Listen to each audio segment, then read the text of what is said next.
Good morning to all our fans and friends. This is Michael Virardi. We're broadcasting live on LinkedIn, YouTube, and Facebook, and now on Instagram as well. So you will see me turning sometimes on our Instagram friends. This is Jumpstart Monday.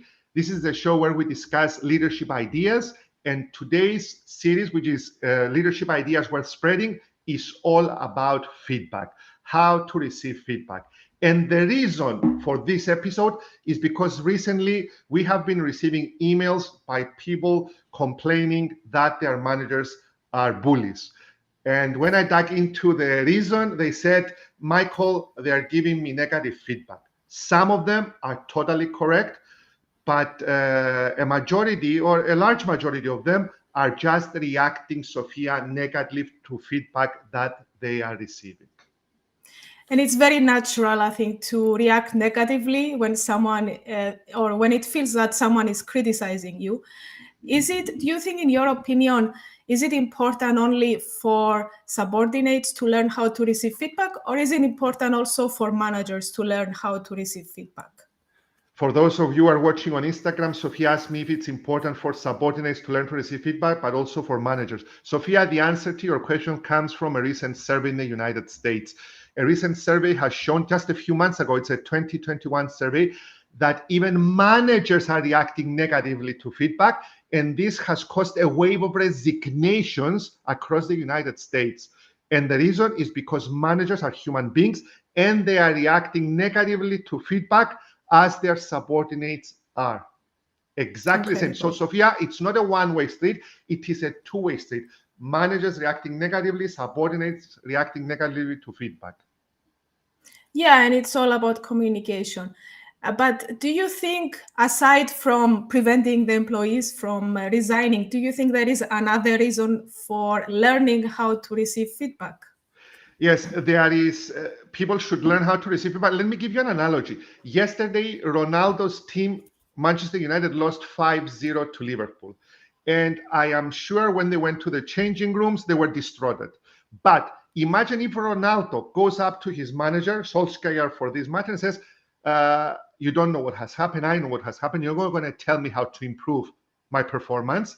And then he moves on to his fitness coach and he says, I know how to be fit. Look at this body. You don't have the same body as I do. So I know how to do it. So if this is a hypothetical scenario, if Ronaldo is acting like a team of one, then slowly, he will lose out. And what happens when people do not receive feedback in a positive manner? They stay stuck in their position. It's the difference between moving up the hierarchical ladder or staying stuck. It's the difference between having a better salary or a lower salary. It's the difference between having a better quality life, as you can see back there, or a less quality life. So yes, Sophia, there are some hurdles that are keeping us back from receiving feedback. Can you talk a little bit about what those hurdles are? What is preventing us from receiving feedback? So Sophia is asking me, I'm talking to our Instagram friends, what are the hurdles from keeping us back from receiving feedback? So Sophia, according to a great book, and you are the one who referred the book to me, which is Thanks for the Feedback, there are three main reasons, three main triggers why people are not receiving feedback the way they should. The first one, I'm going to bring it up so people can see it, it's a relationship trigger. Who are you to tell me what I need to do? In the case of Ronaldo, the analogy we brought earlier, who are you to tell the best player in the world? You are a coach or a manager that has never won the league, has never won the Champions League. Who are you to tell Ronaldo, with so many wins behind his back, what to do? So this is a relationship trigger. So if some of the people who have called in and they were asking us, and you've seen the email, Sophia, do not look up to their managers, or at least take in the information. And we're going to mention earlier a bit later on how to take in the information. So this relationship trigger is keeping them back. And or maybe they don't trust. Maybe they don't trust their manager. They are thinking that they have another motive. Which leads to the second trigger, Sophia, which is the truth trigger. Who are you? What you're saying is not true. So I know better than you, because the subordinate, which I don't like the word subordinate, the associate thinks that they know the truth. But if you think that you know the truth, because we see the world with our mind's eyes. So if you think you know the truth, you know your truth. So it's better to take in information. And once again, I go back to the footballing analogy. Ronaldo hasn't become Ronaldo just because of that. Ronaldo has become Ronaldo because he had 2 ears and one mouth. He was listening in to the feedback. I think this applies to your case, to my case, to everyone's case. And this leads us to the third trigger, Sophia, which is an identity trigger. I'm not the person you are saying I am. I'm not the failure you think I am.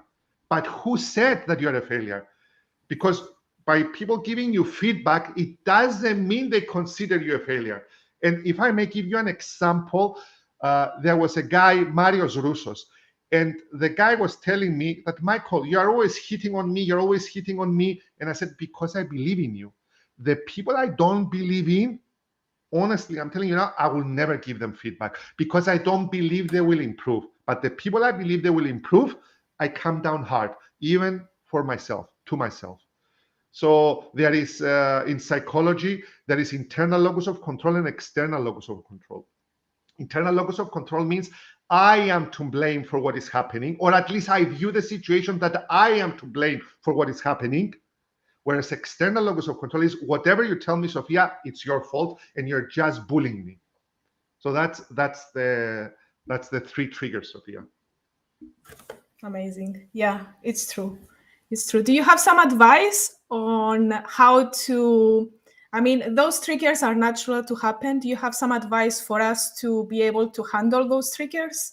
Yes, and I will need your help as well because you worked in a lot of companies, you had a lot of managers, you were under the wings of a lot of managers, but I will give you my advice. First and foremost, it has to do with your body language. Sit. Sophia is asking me if I have some advice on how to receive feedback. I'm just talking to our Instagram friends who cannot hear you, Sophia. So first and foremost, sit at the edge of your chair. This shows a genuine interest to learn. This shows a genuine interest to lean forward. So sit at the edge of your chair, not at the back. Smile and let people feel comfortable in giving you feedback. It doesn't mean you agree. If they're wrong, dismiss it. But if they're right, make the change. And body language plays an immense role. Or if people are giving you advice and you go like this as they're talking, there won't be a great communication between you. But if you go like this, it doesn't mean you agree. It means go on, please tell me more, and let it sink. And don't rush to come up with conclusions, to come up to conclusions. And this is one of the ways you can deal with it. Secondly, I think you should separate. If there are two issues at hand, I believe you should separate them. There is an example of a friend of mine who didn't wash the dishes the previous night. So her husband woke up at 10 a.m. and he was shouting like crazy, saying, "But you didn't wash the dishes." And the lady said, "Yes, but I was with the kids from 6 a.m. up and taking care of the kids." So in this case, you should divide the two issues, because the first issue is I wanted to have my breakfast and there were no plates. But the second issue, which was perhaps most important, was that because the lady was juggling a lot of balls up in the air. So dividing the two issues is very important. And responding to triggers, as I said earlier, we should be prepared, Sophia, for bad news. There won't always be great news. Sometimes there will be bad news. You shouldn't even turn them as bad news, but for feedback that can improve us. So prepare. Just take a SWOT analysis of yourself and your performance the previous year or the previous month or the previous 6 months and prepare to hear bad news. So if you do that and if you do prepare, it won't seem as bad news, but hopefully it will seem to you as an area of improvement that you need to tap into. So that's my advice, Sophia. Yeah, it's like jumping into cold water. I remember a few years back, we did a challenge with my classmates to jump in the Lake of Geneva in December. And I just said, okay, I do it, but I wasn't prepared for it. So at that time, when I jumped in the water, it was a big shock.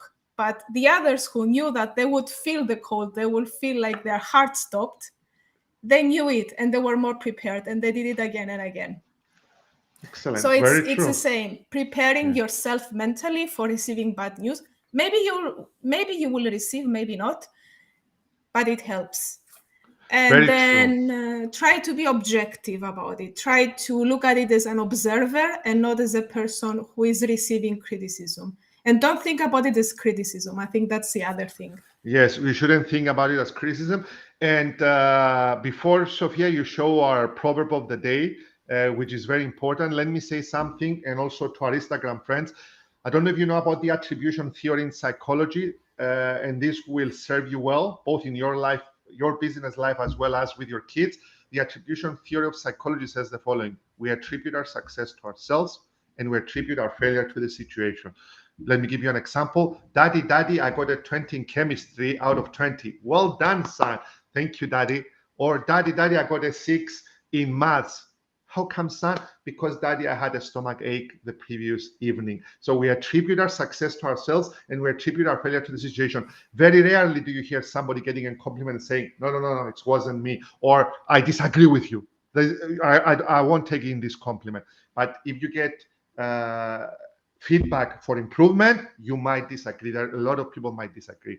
And for those of you who disagree, and for the Instagram friends who cannot see the proverb says the following: feedback is the breakfast of champions. So if you're a champion, if you want to become a champion, if you want to improve in your business and in your life and in your relationships, take in feedback and don't shoot the messenger for giving you the feedback.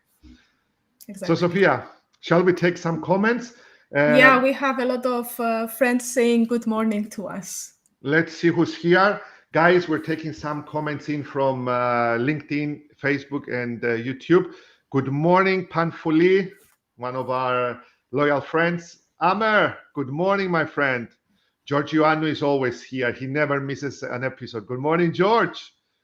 Yoria Stavru Maras, good morning. Yoria, thank you for moving in from Canada. So we see you live every Monday. Yoda, good morning to all. Good morning, Yoda. Kalam, hello, Georgia. Good morning. Who's Georgia? Good morning, old friend Sofia. Good morning, Michalis. Hello, Stelios. Desislava, good morning to you. Mariana, good morning. And so other friends also, Elena Victoros, Rosanna, Asterios, Manolis, a lot, Stephanie, Georgiou, Nikki, Lukis, Alex from Instagram. Good morning, guys. Good morning, Ioannis, Matteo, Nikos, a lot of people, huh? Cristalla, good morning to you. Very interesting episode. Thank you, Kalam. It's our pleasure, Kalam. Always a pleasure. Good morning, Alexandra. So, Sophia, anything else we need to announce to our friends and fans just before we close for the day? Yeah, I think this topic resonates to all of us. So feel free to ask your questions in the comments and we will answer. And it's just a sneak peek. It's not an announcement yet, but this content is part of a mastermind we are developing behind the scenes with Michael. So if you would be interested to learn more, I will drop the link below or contact us. That's great. Thank you, Sophia. Thank you to everyone who has joined today. Hope you got some solid advice on how to receive feedback and why you should receive feedback. And catch you all soon back here next Monday. Take good care. Bye-bye.